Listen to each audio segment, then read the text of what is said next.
Vasudevaya. Om Namo Bhagavate Vasudevaya. Om Namo Bhagavate Vasudevaya. Naranam Namaskritya Naram Chaiva Narottamam Devim Saraswatim Vyasam Tato Jayamudirayet Shinvatam Sokatha Krishna Punya Shravana Kirtanaha Adhyantostaya Bhadrani Vidhunoti Srisatam नष्टप्रायेषु भद्रेषु नित्यं भगवत सेवया भगवते उत्तम श्लोके भक्तिर्भवति नैष्टिकी ओम अज्ञानतिमिरान्धस्य ज्ञानाञ्जनशलाकया चक्षुर्मिलितं येन तस्मै श्रीगुरवे नमः मूकं करोति वाचालं पङ्गुं लङ्घयते गिरिं यत्कृपातमहं वन्दे श्रीगुरुं दीनतारिणम् Reading from Srimad Bhagavatam, Canto 4, Chapter 9, verse 32-33. Verse 32. Matirvidushita deve patadvir ashahishnubhi yo narada vachastathyam nagrahisham ashattamaha. Synonyms. Matihi, intelligence. Vidusita, contaminated. Devi, by the demigods. Patadvihi, who will fall down. Asahishnuvi, intolerant. Yeah, I who. Narada, of the great sage Narada. Vachaha, of the instructions. Tathyam, the truth. Na, not.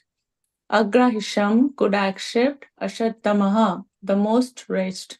Translation and purport by Srila Prabhupada. Srila Prabhupada ki jai.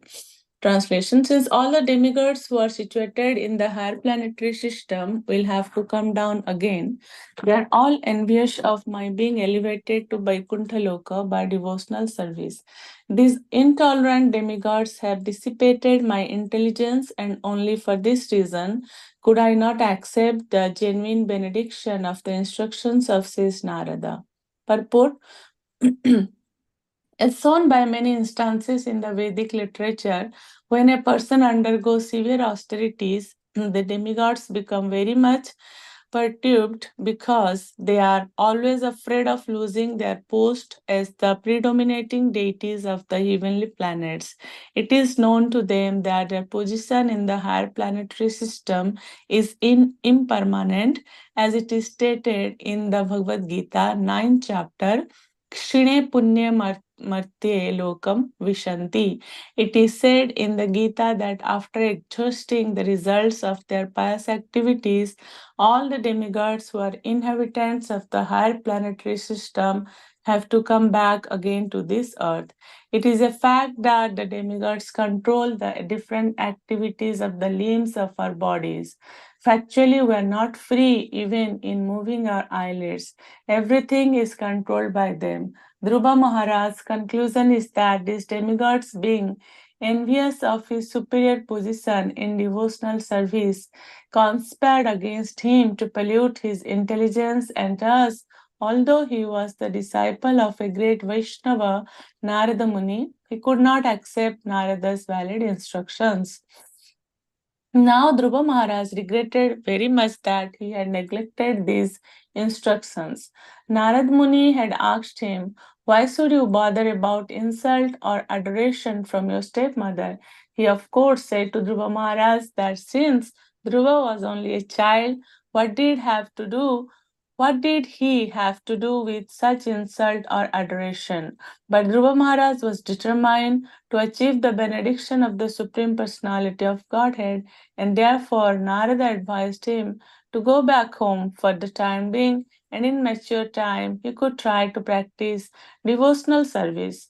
Dhruva Maharaj regretted that he had rejected the advice of Narada Muni and was adamant in asking him for something perishable, namely revenge against his stepmother for her insult and possession of the kingdom of his father.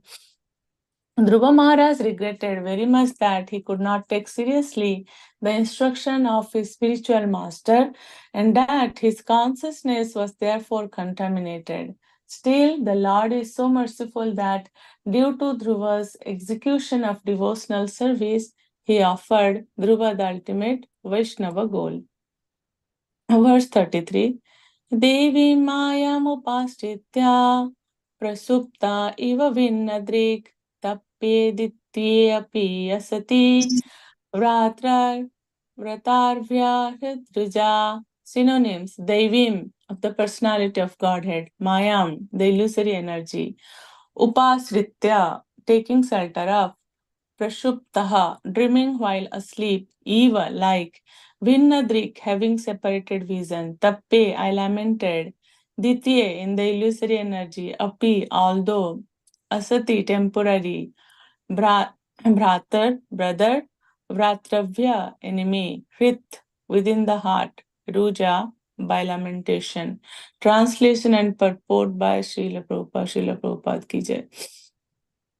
Dhruva Maharaj lamented, I was under the influence of the illusory energy. Being ignorant of the actual facts, I was sleeping on her lap. Under a vision of duality, I saw my brother as my enemy, and falsely I lamented within my heart, thinking they are my enemies. Purport: real knowledge is revealed to a devotee only when he comes to the right conclusion about life by the grace of the Lord. Our creation of friends and enemies within this material world is something like dreaming at night. In dreams, we create so many things out of various impressions in the subconscious mind, but all such creations are simply temporary and unreal. In the same way, although apparently we're awake in material life, because we have no information of the soul and the supersoul, we create many friends and enemies simply out of imagination. Srila Krishnadas Kaviraj Goswami says that within this material world or material consciousness, good and bad are the same. The distinction between good and bad is simply a mental concoction. The actual fact is that all living entities are sons of God or byproducts of his marginal energy. Because of our being contaminated by the modes of material nature, we distinguish one spiritual spark from another. That is also another kind of dreaming. It is stated in the Bhagavad Gita that those who are actually learned do not make any distinction between a learned scholar, a Brahmana, an elephant, a dog, and a Chandala. They do not see in terms of the external body, rather, they see the person, a spirit soul. By higher understanding, one can know that the material body is nothing but a combination of the five material elements. In that sense, also the bodily construction of a human being and that of a demigod are one and the same. From the spiritual point of view, we are all spiritual parts and parcels of the Supreme Spirit, God. Either materially or spiritually, we are basically one. But we make friends and enemies as dictated by the illusory energy. Dhruva Maharaj therefore said, Devi Mayam Upastitya. The cause of his bewilderment was his association with the illusory material energy. End of purport. नमो विष्णुपदाय कृष्णपृष्ठाय भूतले श्रीमते भक्तिवेदांत स्वामिनिति नामिने नमस्ते सरस्वती देवे गौरवाणी प्रचारिणे निर्विशेष शून्यवादी पाश्चात्य देश तारिणे जय श्री कृष्ण चैतन्य प्रभु नित्यानंद श्री अद्वैत गदाधर श्रीवासादि गौर भक्त वृंद हरे Krishna Krishna Krishna Hare Hare Hare Rama, Rama Rama, Hare Hare. Seeking blessings from all the assembled Vaishnavas. Thank you for giving me this opportunity to read Srimad Bhagavatam and to purify myself.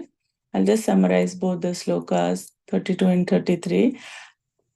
So, Dhruva Maharaj, let's see, Dhruva Maharaj performed sincere austerity for 6 months. Initially, Dhruva Maharaj performed bhakti unto Lord Vishnu to get a kingdom greater than his father Uttanapad, greater than his grandfather Swambhu Manu, even greater than his great grandfather Lord Brahma. Satyaloka. The Lord also satisfied his demand. Now Dhruva Maharaj is feeling a kind of pain or regret in his heart. A Vaishnava has no desire other than pure bhakti. So Narada Muni told Dhruva Maharaj, you are just 5 years child, so you should not take the insult what your stepmother did very seriously. Dhruva Maharaj has kind of guilt now that even though Narada Muni showed him the correct path, still he worshipped Lord Vishnu for a material desire. He was asking for something perishable, namely revenge against his stepmother for her insult and possession of the kingdom of his father. Dhruva Maharaj is giving a reason why it happened or what could be the reason of his not listening to Narada Muni very strictly. Oh, it's like mentioned in the verse, Matir Vidusita Devi Patadvir Asahisnuvihi. Dhruva Maharaj's conclusion is that these demigods, being envious of his superior position in devotional service, conspired against him to pollute his intelligence. And thus, although he was the disciple of a great Vaishnava, that is Narada Muni, he could not accept Narada's valid instructions. Now, Dhruva Maharaj regretted very much that he had neglected these instructions. As per scripture, it is mentioned in this verse that demigods control the different activities of the limbs of our bodies. Factually, we are not free even in moving our eyelids. Everything is controlled by them. So a devotee only understands the relationship between the devotee and the Lord. Karmis and Gyanis do not understand that. Dhruva Maharaj told, being Kshatriya, he cannot tolerate the insult because for a Kshatriya cannot tolerate two things. One is insult. For a Kshatriya, insult is more painful than even death. And another thing is, Kshatriya doesn't like to run away from the battlefield. So we can see this qualities in Dhruva Maharaj's life too. Being a 5-year child, he could not tolerate the insult of his stepmother. But now that he saw the Supreme Lord face to face, he is regretting why he asked for such perishable desires. So, prior to these verses, in verse 11, we see what Dhruva Maharaj is saying. Dhruva Maharaj is saying, Bhakti Muhu Pravahatam Tvai me prasango भूयाद अनंत महताम अम्लाशयनाम येनांजसो वरम पुरु व्यासनम भवाद भवाद्विम निश्चय भवद्गुणा kathamrita panamataha. Dhruva Maharaj continued, O limited Lord, O unlimited Lord, kindly bless me so that I may associate with great devotees who engage in your transcendental loving service constantly, as the waves of a river constantly flow. Such transcendental devotees are completely situated in an uncontaminated state of life by the process of devotional service. I shall surely be able to cross the nascent ocean of material existence, which is filled with waves of blazing fire-like dangers. It will be very easy for me, for I am becoming mad to hear about your transcendental qualities and pastimes which are externally existent. Which means, like, even demigods are also not free from material desires. So the Lord says, Satam prasangan man virya samvidho bhavanti hritkarna rasayanaha. Bhagavatam, Canto 3, Chapter 25, verse 25. So only in the association of pure devotees can the words of Lord Krishna be fully potent and releasable to the heart and ear. Yesterday also in Sunday feast class, Anand Chaitanya Prabhu was mentioning how Sukdev Goswami was looking for a perfect candidate to whom he can narrate about Bhagavatam, So he found Parikshit Maharaj. So in association of pure devotees, only the words of Lord Krishna be fully potent and releasable to the heart and ear. So Dhruva Maharaj is teaching us many things here that we should not approach the Supreme Lord with any material desire. Also, this kind of regret feeling is the feeling Dhruva Maharaj is doing, like Dhruva Maharaj is teaching us so many things. This regret feeling also devotees to progress in bhakti, because sometimes we think, oh, I'm doing very nice, I'm doing great in my bhakti. So if we think like that I'm doing great, I'm the best, I'm doing all sevas very nicely, no one can do better than me, that's not at all good for our progress in bhakti. Thinking that I am doing mistakes, I am nothing, whatever activities, devotional activities I am doing, it's only due to the Supreme Lord's causeless mercy. That kind of thinking is very good. That's true also, because if the Lord don't want, we cannot do anything. So Dhruva Maharaj is teaching us so many things here. Lord Chaitanya Mahaprabhu in his Siksyastakam teaches us how to do bhakti. What the Lord is saying, na dhanam na janam na sundarim kavitamba jagadisa kamay mama janmani janmanishware bhavatat bhakti rahitu ki tvai. So the Lord is saying, O Almighty Lord, I have no desire to accumulate wealth, nor do I desire beautiful women, nor do I want any number of followers. I only want your causeless devotional service birth after birth. It's very easy to say na dhanam na janam na sundarim, but difficult to apply. But we have to practice. So Lord Chaitanya Mahaprabhu is showing us how we should do bhakti. So in verse 33, Dhruva Maharaj is lamenting that he was under the influence of the illusory energy. Being ignorant of the actual facts, he was sleeping on her lap under a vision of duality. He saw his brother as his enemy and falsely lamented within his heart, thinking they are his enemies. So Dhruva Maharaj is not only blaming the demigods, he is also blaming himself that he is ignorant. He was under the influence of Maya. He is teaching us here that due to our forgetfulness of Krishna and due to the influence of Maya, we think I am the body.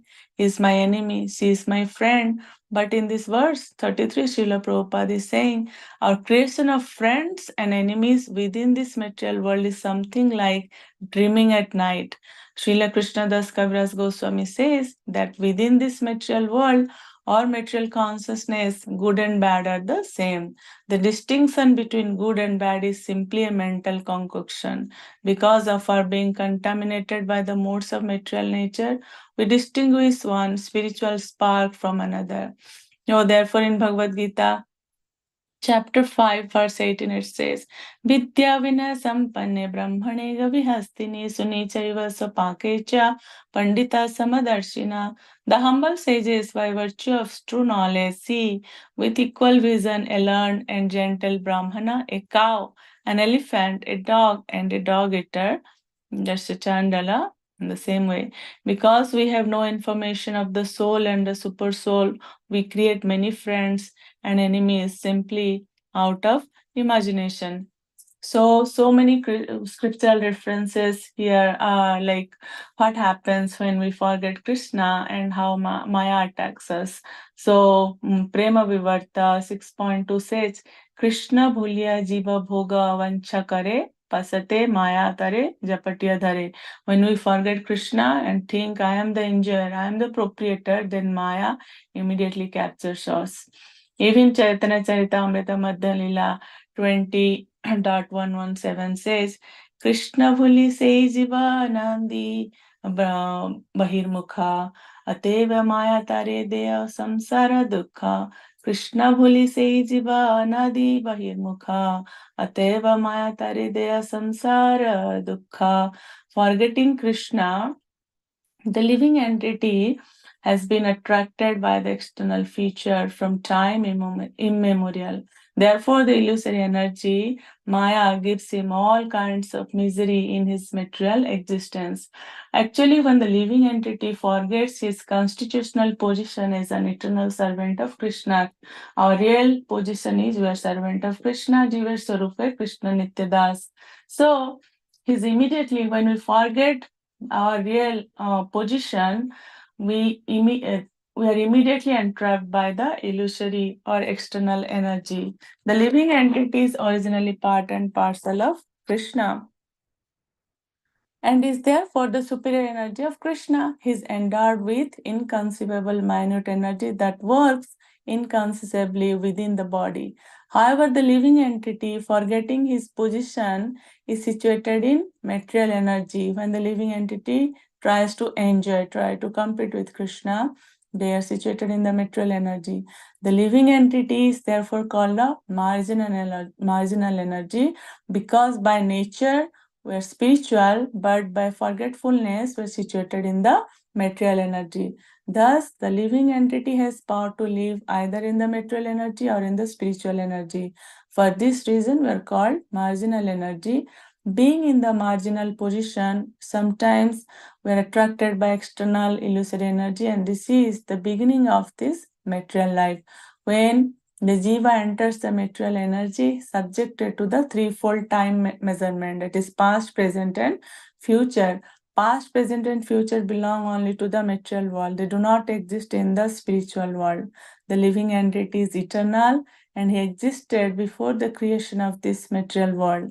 Unfortunately, he has forgotten his relationship with Krishna.